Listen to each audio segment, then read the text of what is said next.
Bienvenue dans cette série biblique sur la Passion. Aujourd'hui, dans notre thème de 7 paroles qui ont changé des vies, nous allons voir ensemble la première parole selon qu'elle se trouve dans l'Évangile selon Luc chapitre 23 verset 34. Il est écrit, Jésus dit, « Père, pardonne-leur car ils ne savent ce qu'ils font. » Le christianisme est une religion fondée sur le pardon. Ce pardon est valable pour tout ce que nous pouvons avoir comme faute, péché ou dégâts. Jésus s'écrie, « Père, pardonne-leur ». La première parole de Jésus à la croix est une prière pour le pardon de l'humanité. Et la vie chrétienne commence par là, lorsque Dieu nous pardonne.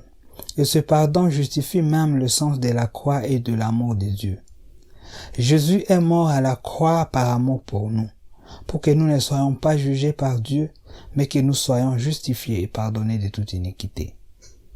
J'aimerais rassurer une personne aujourd'hui que, quel que soit le type ou la forme de tes fautes, quel que soit le nombre de tes péchés, même les péchés dont tu penses qu'ils sont trop graves, Jésus te les a pardonnés. Oui, le premier pas de l'accomplissement de la mission rédemptrice divine, c'est le pardon. Tout commence par le pardon. As-tu déjà considéré ce grand amour? As-tu déjà imaginé lorsque Jésus prie même pour ceux qui le persécutent, pour ceux qui lui font du mal? Et dans cette prière, il prie aussi pour toi et moi. Il n'y a pas de grand amour que cela. La croix est donc une histoire d'amour, et cette histoire est celle-ci. Le Fils de Dieu, Jésus-Christ, sans péché ni faute, a accepté de mourir à notre place et a prié aussi pour que nous soyons pardonnés.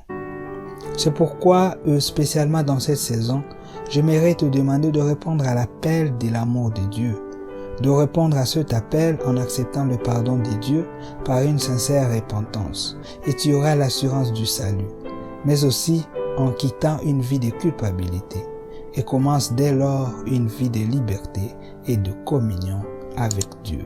Soyons bénis.